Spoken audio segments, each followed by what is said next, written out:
All right, so this video is going to review how to do FRQ number 4 on the AP test, which is going to be the one that you're most unfamiliar with. It's called the argumentative FRQ. And this is where a lot of those documents are going to come in that we've talked about during the course of the year. So this is what one of the sample questions is going to look like. It's going to say something like, develop an argument that explains which of the three models of representative democracy, participatory, pluralist, or elite, best achieves the founders' intent for American democracy in terms of ensuring a stable government run by the people, right? In your essay, you must first articulate a defensible claim or thesis that responds to the prompt and establishes a line of reasoning. So what makes this sort of like an unfamiliar sort of like test question is that there's no right or wrong answer. You're basically scored on taking a position and then defending your position. So the first thing you have to do in your essay is articulate a defensible claim or thesis that responds to the prompt and establishes a line of reasoning. So we'll talk about that in a second. You need to then support whatever claim you make. Like you're going to choose one of the ones above. Is it participatory, pluralist, or elite? And you'll support your claim with at least two pieces of accurate and relevant information. So it says at least one piece of evidence must be from one of the following foundational documents. So this is where the foundational documents come into play that we've talked about, right? You can choose to be either Brutus I, Federalist 10, or the U.S. Constitution. You need something from one of those documents that's going to support your opinion.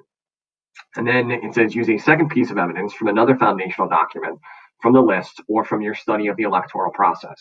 So if you use Brutus I for the first piece, you can use another one of the foundational documents for your second piece. Or you don't have to use a foundational document for your second piece. You could just use something from your study of like AP government that relates to elections that could support your answer. You have to explain why the evidence you choose to include supports your thesis. And then you need to, at the end, think about like an opposing argument and like respond to it by like providing a rebuttal, like shoot it down, right? So what would the people that disagree with you think? And then why are they wrong? So let's just take it through piece by piece. So clarification on what evidence you can use. The Constitution, if it's given, is the only document that you can double dip on, meaning like using it twice. Both pieces of evidence would have to come from different articles in the Constitution, or both pieces of evidence could be from a different amendment, because amendments are fair game, or one piece is from an article, one piece is from an amendment. And though court cases can't be used as like a foundational document, they could definitely be used for your second piece of info. So the first thing you have to do is think about your opinion. So the way I'm going to answer this is the elite model best represents the views of the founding fathers. So I feel like that's what I think is most evident in how they chose to have democracy work, is having power concentrated in the hands of the few, right? And that creates a stable government. Like that's my opinion. So I need to think about my supporting evidence.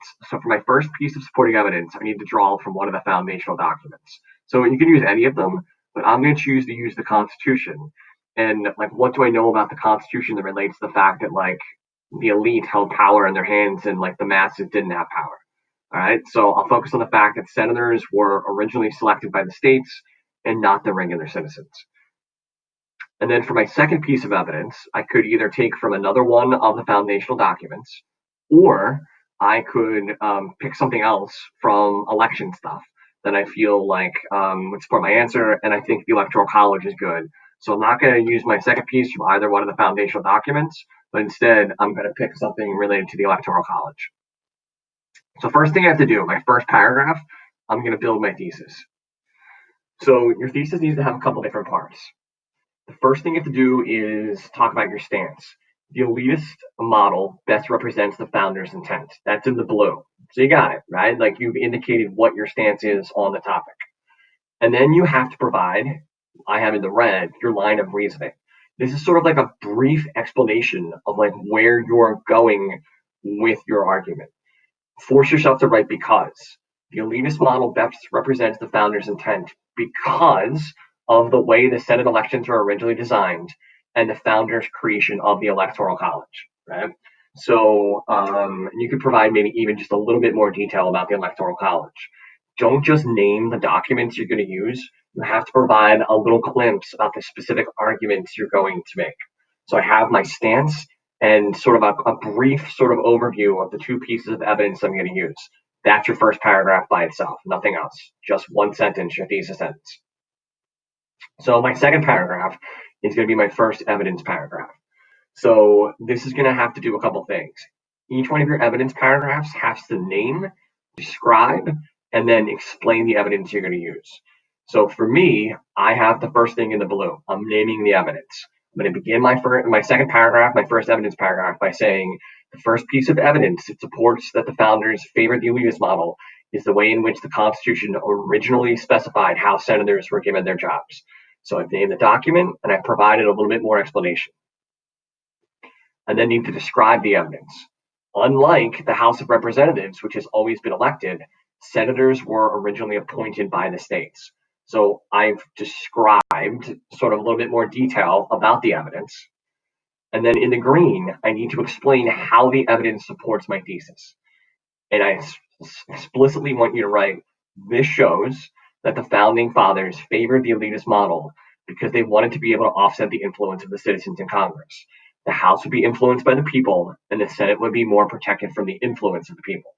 So I've named the evidence, the document, and sort of where I'm going. I've described a little bit about like how senators were originally given their jobs. And then I explained how that evidence supports the fact that I feel like the elitist model is sort of like what the founding fathers intended. For my second piece of evidence, we do the exact same thing. Remember, I chose not to go to another document, but instead I am going to pick the Electoral College. So I'm going to name the evidence again. The second piece of evidence that supports the founders favoring the elitist model is the Electoral College. So I've named it, right? I've told the grader what evidence I'm using. In the red part, I'm going to describe the evidence. This is the part of the presidential election system in which the American voters are actually voting for electors to select the president. I've defined what the Electoral College is a bit. And then in the green, I'm going to explain how the evidence supports my thesis. This shows, again, like explicitly saying, this shows the founders favored the elitist model because they did not trust the regular citizens with the important decision of selecting the president. That decision would be left up to the more educated elite electors. So for my third paragraph of the essay, my second evidence paragraph, I've named the evidence, I've described it, and I've explained how the evidence supports my thesis. And then the last paragraph, my fourth paragraph, is a rebuttal. This is when I have to identify why people may disagree with me, and then I need to explain why those people are wrong. So the first thing in the red that I have is, what do people that disagree with me believe? Some may believe that the participatory model best represents the founders' intent for democracy because we do hold so many elections within this country. Okay? But now I need to explain why they're wrong. However, starting with however, show it's a rebuttal, but show that you're countering it. These elections elect representatives to do the actual work of government. These elite rulers get to make the vast majority of the government decisions once they are put in power. This shows that it's really these government officials that have most of the power, not the people. So I've provided why some people might disagree with me, and then essentially I've explained why those people are wrong. So the FRQ, argumentative FRQ, is a 4-paragraph essay in which you, again, are graded on how you support your opinion, not what your opinion is.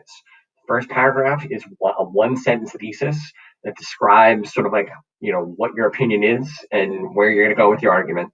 Then you have the 2 evidence paragraphs. One of them has to be from one of the foundational documents in which you're going to name the evidence, describe the evidence, and explain how it supports your thesis. So you have those 2 paragraphs, and then you end with the rebuttal paragraph where you identify why some people may disagree with you, but then you explain why those people are wrong. And again, that's FRQ number 4.